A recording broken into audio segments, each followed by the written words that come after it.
Hi friends, இன்றைக்கி முருங்கைக்கீரையில் கடையில் தான் செய்ய போகிறேன். குக்கரில் 3/4 கப் அளவுக்கு துவரம்பருப்பு எடுத்துகிட்டு அதை கழுவிட்டு கூட 10 பல் பூண்டு, சின்ன வெங்காயம் ஒரு 10, ஒரு பெரிய தக்காளி, நாட்டு தக்காளி நல்லா பழுத்ததாக சேர்த்துக்கலாம். 1/4 டீஸ்பூன் மஞ்சள் தூள், 1 டீஸ்பூன் நல்லெண்ணெய் சேர்த்துட்டு மூழ்கிற அளவுக்கு தண்ணி சேர்த்துட்டு கலந்து விட்டுடலாம். கலந்து விட்ட பிறகு மூடி போட்டு வெயிட்டு போட்டு 4 விசில் விட்டு எடுத்துக்கலாம். 4 விசில் ப்ரெஷர்லாம் நல்லா இறங்கினதும் பருப்பை நல்லா கடைஞ்சி எடுத்து வச்சிடலாம். ரொம்ப மைய கடைஞ்சிடாமல் 1 2 கடைஞ்சி எடுத்துக்கலாம். பேனில் 1 டீஸ்பூன் எண்ணெய் விட்டுட்டு 1/2 டீஸ்பூன் கடுகு, 1/4 டீஸ்பூன் ஜீரகம் சேர்த்துக்கலாம்.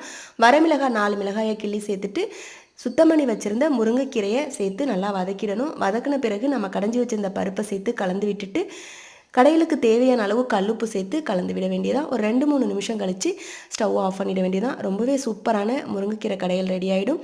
சுட சுட சாதத்தில் போட்டுட்டு நெய் விட்டு உருளைக்கிழங்கு வறுவலோடு வச்சு சாப்பிடும்போது அவ்வளோ சூப்பராக இருக்கும். நல்லாயிருக்குங்க. ட்ரை பண்ணி பாருங்கள். வீடியோ பிடிச்சிருந்தா லைக் பண்ணுங்கள். நன்றி, வணக்கம்.